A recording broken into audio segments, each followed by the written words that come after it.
আমি দেখেছি এদেশের বহু মহিলা পর্দা করে, বোরখার মধ্যে 500 রকমের ফুল থাকে, কোমরের পিছনে একটা পিতা দিয়ে বেঁধে রাখে, কোমরের সাইজ বোঝা যায়। দেখেছি এদেশের বহু মানুষের হিজাবের নামে হিজাবের মধ্যে জরি, ঝরকা, ঝুমকা, দেখেছি সোনালী গোল্ডেন কালার চকচক করা কিছু একটা তার হিজাবের মধ্যে। পর্দাসীন মহিলা আমি দেখেছি, আমি এদেশে পর্দাসীন মহিলাকে দেখেছি পর্দা করতে ভালোবাসতে, কিন্তু কালো বোরখায় পর্দা করবে না। নীল, লাল, বেগুনি এবং হিজাবের মধ্যে এখানে গোলাপ, সেখানে চামেলি, শিউলি, চম্পা, কত রকমের ফুল রাখতে।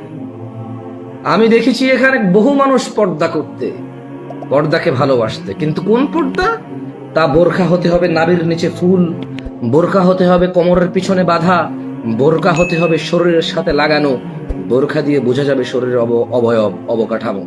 সেই পর্দা ভালোবাসতে দেখেছি বহু মুসলিম বোনকে, ওই পর্দাকে ঘৃণা করতে দেখেছি। ওই পর্দা, আগের পর্দা বলতে শুনেছি বহু মুসলিম বোনকে, যেটা কালো হবে, যেটা ঢিলে ঢালা হবে, যেটা দিয়ে শরীরের অবকাঠামো বুঝে যাবে না।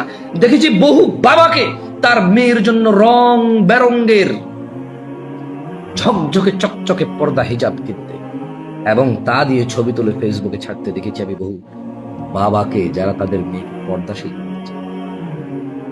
আমি কি বলবো আপনাকে, আমি বহু কিছু দেখেছি, আমার এখন মনে আসছে না। আমি বলছি না আমি খুব ভালো, এগুলোর ঊর্ধ্বে। আমি নিজেকে এর ভিতরে রেখে কথা বলছি। আল্লাহ আমাকে ভালো হওয়ার তৌফিক দান, আল্লাহ সুবহানাহু ওয়া তাআলা আমাকে ভালো হওয়ার তৌফিক দান। তিনি আমাকে ক্ষমা করুন, তিনি আমাকে ওই পর্দা থেকে আশ্রয় দিন যা কোমরে বাঁধে, যেই বোরখার মধ্যে রং বেরঙ্গের জড়ি থাকে, রং বেরঙ্গের ফুল থাকে, যেই বোরখায় শরীরের অবকাঠামো বোঝা যায়। তিনি আমাকে ওই রকম পর্দার বুঝ থেকে আশ্রয় দান করুন।